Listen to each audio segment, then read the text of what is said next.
जिस पार्टी में गए थे वहाँ का कोई आदमी था नहीं और झंडा भी कोई नहीं था उनके। इन ज्वाइनिंग्स के बाद ये भी कहा जा रहा है कि शरीर भाजपा का, आत्मा गुपकारी, इसके ऊपर क्या टेक है आपका? अब बताओ, जो लोग कल तक ये बोलते थे मोदी साहब जनाब बाप बेटे ने लूट के खाया, जम्मू जम्मू जम्मू, और बेड़ा गर्क तो भाजपा ने जम्मू का कर दिया, तो उसमें जाके क्या करेंगे? और ये सरकार गोलगप्पे वाला जो पहला पास हुआ था उसकी बाडी वहां तक नहीं पहुंचा पाई, तो कहीं ना कहीं चूक इनसे हुई। आज अमित शाह चुप क्यों है?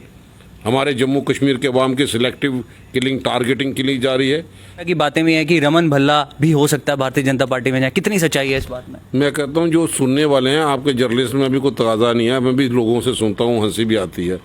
रमन भल्ला कोई इस टाइप का आदमी नहीं है। किसको किस ढंग से क्या इंटरेस्ट है, बिजनेस इंटरेस्ट है, क्या इंटरेस्ट है, वो बात वही कर सकते हैं। हाल नहीं, क्योंकि हद इतनी हो गई कि जब जम्मू कश्मीर में security law and order problem की बद से बदतर हालत हो गई, आशा यही सुनते रहे आऊँ बैठे ना, अब बैठने का तो सवाल नहीं, क्योंकि हद इतनी हो गई। स्कूलों में निकाल के बाइफरकेट करके एक लकीर खींच के लोगों को गोलियों के निशाना के माध्यम से उनको जान देनी पड़ती है। सरकारें इस तरीके से नहीं चलती, चाहे गरीब हो चाहे अमीर हो, उसके घर तक उसकी बॉडी को पहुंचाना सरकार का कर्तव्य था। नमस्कार, आप देख रहे हैं जम्मू परिवर्तन और मैं हूं आपके साथ सोमिल अब्रोल। हाल ही में दो बड़ी ज्वाइनिंग्स भारतीय जनता पार्टी में हुई हैं, या यूं कहें कि पॉलिटिकल हलचल इस समय तेज है। दविंदर सिंह राणा और सुरजीत सिंह सलाथिया भारतीय जनता पार्टी के साथ उन्होंने अपना हाथ मिलाया है, और कल एक आपने शक्ति प्रदर्शन भी देखा कि किस तरह एक क्राउड था और जो उनके फॉलोअर्स थे, या यूं कहें जो उनके सपोर्टर्स थे, वो वहां पर पहुंचे थे और एक वार्म वेलकम वहां पर किया गया। लेकिन एक चीज़ वहां पर मिसिंग नज़र आ रही थी कि भारतीय जनता पार्टी के नेता वहां पर नहीं थे, भारतीय जनता पार्टी के झंडे वहां पर नहीं थे। इस सब पे ज़्यादा बातचीत करेंगे, और बातचीत में इस समय हमारे साथ मौजूद हैं इंडियन नेशनल कांग्रेस के वरिष्ठ नेता रमन भल्ला जी। रमन भल्ला जी, सबसे पहले स्वागत है आपका जम्मू परिवर्तन में। रिसेंटली ये दो ज्वाइनिंग्स हुई हैं, इन ज्वाइनिंग्स को किस तरह से देखते हैं? और कल जब वेलकम करने की वहाँ पर एक क्राउड देखने को मिला, नो डाउट भारत की आन बान शान तिरंगा वहाँ पर था, लेकिन भारतीय जनता पार्टी के झंडे नहीं थे, किस तरह से देखते हैं आप?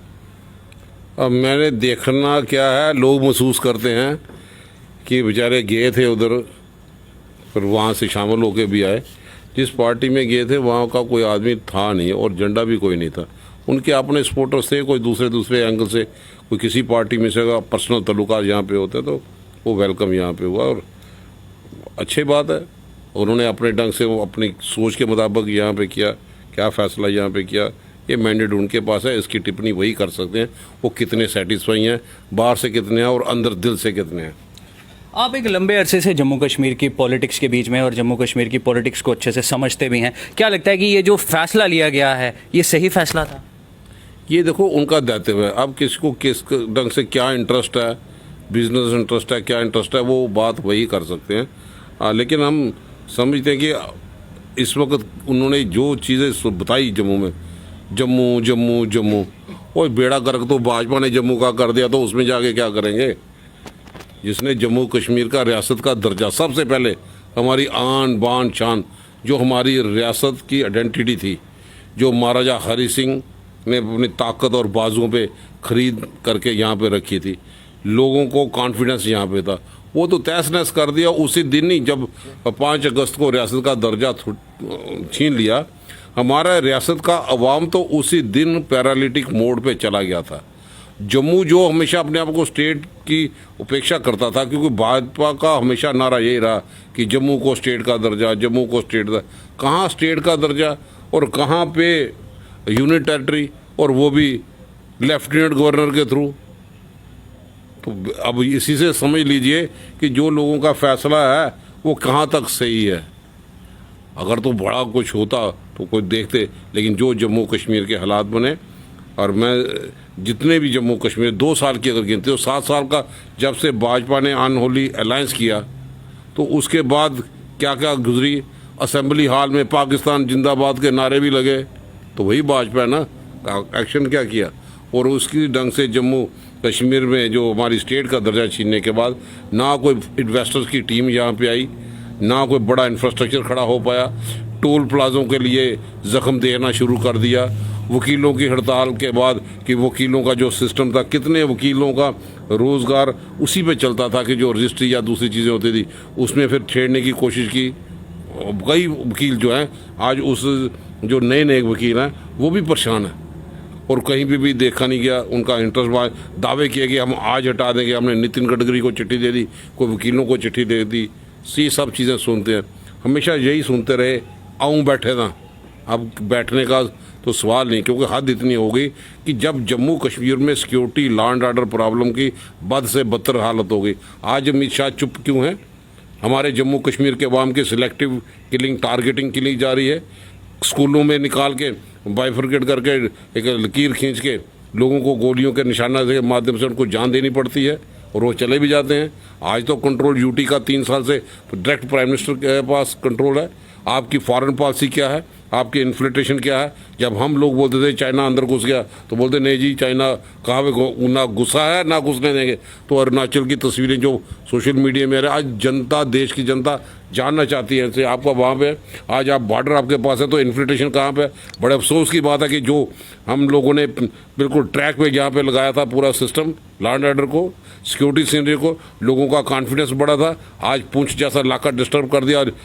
4-7 दिन हो गए एनकाउंटर जारी है और नौजवान बच्चे वो शहीदियाँ दे रही हैं, फौजियों की शहादत हो रही है। ये सिलेक्टिव किलिंग, टारगेटिंग किलिंग, गोलगप्पे वाला मारा जा रहा है और ये सरकार गोलगप्पे वाला जो पहला पास होता उसकी बॉडी वहाँ तक नहीं पहुँचा पाई। तो कहीं ना कहीं चूक इनसे हुई है। सरकारें इस तरीके से नहीं चलती, चाहे गरीब हो चाहे अमीर हो, उसके घर तक उसकी बॉडी को पहुंचाना सरकार का कर्तव्य था। क्या टेररिज्म का ग्राफ नीचे गिरा है? जिस तरह भारतीय जनता पार्टी ये दावे करती है कि टेररिज्म के ऊपर पूरी तरह से नकेल कसी है और फिर इस तरह की सिलेक्टिव किलिंग। जनाब ये अपने कमरे में बैठ के बातें करते हैं, कमरे में बैठ के। आप जोरी से किसी ने पुंछ से जम्मू आना हो 10 बार सोचता है भाई सुबह जाऊँ दोपहर को जाऊँ, आरोपी है कि नहीं। तो कितना कॉन्फिडेंस 90 रिपीट होता दिखाई दे रहा है कि लोग कितने डर के खौफ के मोल से बाहर आ गए। रात को कश्मीरी माइग्रेंट हो, शेड्यूल कास्ट कम्युनिटी के लोगों, दीपचंद की मौत के बाद प्रशासन और लोगों को जो कॉन्फिडेंस था वो हिल गया।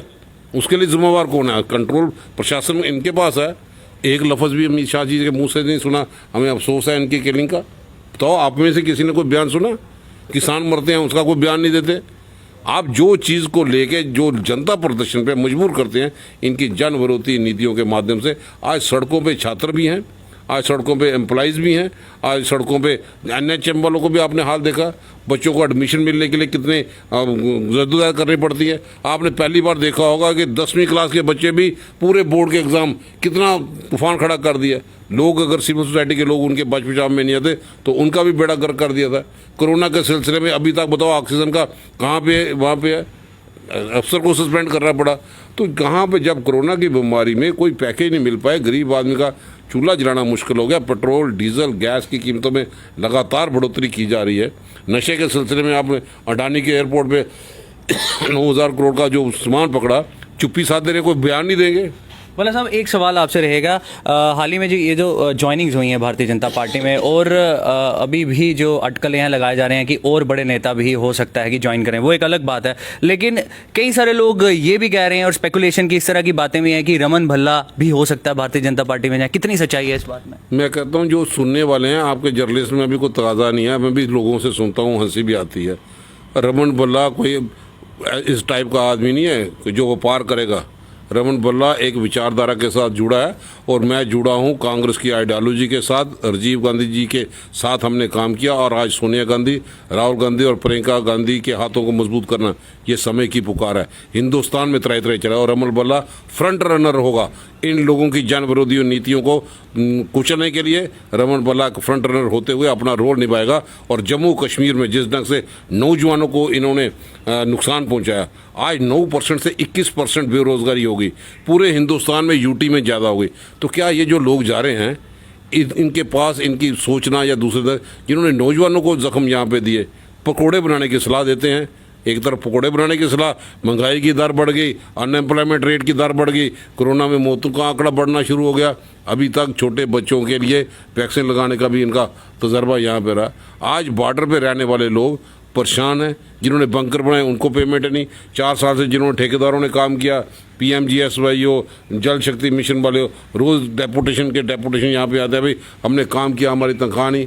अब म्यूनसिपल कॉरपोरेशन यहाँ पे देखो चौकों को नाम तब्दील करने से, स्मार्ट सिटी बनाने से। आप स्मार्ट सिटी की आड़ में गांधीनगर जैसे लोगों को 10-10 मरले को तोड़ने के पीछे करने के मजबूर करते हैं। और वो 7 साल में अगर आदमी जिंदा ना मिले उसको तो मरा हुआ तो सब्र करते हैं, वो तो कानून है। ये तो 70 साल के इन्होंने लोगों ने अपने कब्जे में यहाँ पे रखा, पीसफुल पोजेशन था। आप स्मार्ट सिटी बनाओ, उसकी आड़ में गरीब आदमी की कास्ट पे नहीं। गांधीनगर में जॉइंट फैमिली सिस्टम है, 10 मरले के प्लाट में 4-4 परिवार यहाँ पे रह रहे हैं, वो कहाँ पे जाएंगे और उनका रोजगार का क्या सिस्टम होगा? आप स्मार्ट सिटी बनाओ, उससे पहले आप सीवरेज ट्रीटमेंट प्लांट मैक्सिमम बना लो, सॉलिड वेस्ट मैनेजमेंट की बातें यहाँ पे करो। वो तो कहीं करेंगे नहीं, कहीं नए ड्रेनेज सिस्टम को इम्प्रूव करेंगे नहीं। कांग्रेस ही थी जिसने जम्मू शहर में ईरा के बड़े बड़े प्रोजेक्ट लाए, 100 करोड़ के। आप देखो छन्नी का नाला हो, 4-4 नाले, गंग्याल आश्रम तक, डिग्यानी आश्रम तक, कलवर्ट भी बने, स्लैब में भी पड़ी, मुट्ठी में भी नाले, वो एडीबी की फंडिंग थी। ये तो एक प्रोजेक्ट भी एडीबी के जरिए भेज नहीं सके, उसकी मंजूरी नहीं कर। इन्फ्लेशन की तरफ आएंगे, महंगाई की तरफ आएंगे। पेट्रोल और डीजल के जो दाम है लगातार बढ़ रहे हैं, बड़े जोरों शोरों से जीएसटी को लाया गया था भारत के बीच में, लेकिन पेट्रोल और डीजल को जीएसटी से बाहर रखा गया। आपको नहीं लगता कि अगर जीएसटी इन्होंने लाया है और उसके बाद अगर पेट्रोल और डीजल को उसके बीच में लाया जाए तो एक रिलीफ मिलेगा, उसकी प्राइस कम हो जाएगी एक्साइज ड्यूटी का? ये तो चीज़ मनमोहन सिंह जी भी बता बता के करते रहे। आज लोग महसूस करते हैं मनमोहन सिंह जी बीमार है, परमात्मा जल्दी उनको ठीक करे। और लोग महसूस करते हैं कि मनमोहन सिंह जी सरकार अच्छी थी, पढ़ी लिखी सरकार और दूरंदेशी थी, जिन्होंने ये देखा कि गरीब आदमी का चूल्हा कैसे जल पाए। और ये अभी तक इतना प्रदर्शन यहाँ पे पूरे हिंदुस्तान में हुआ, सड़क से लेकर संसद तक, संसद चल नहीं पाया।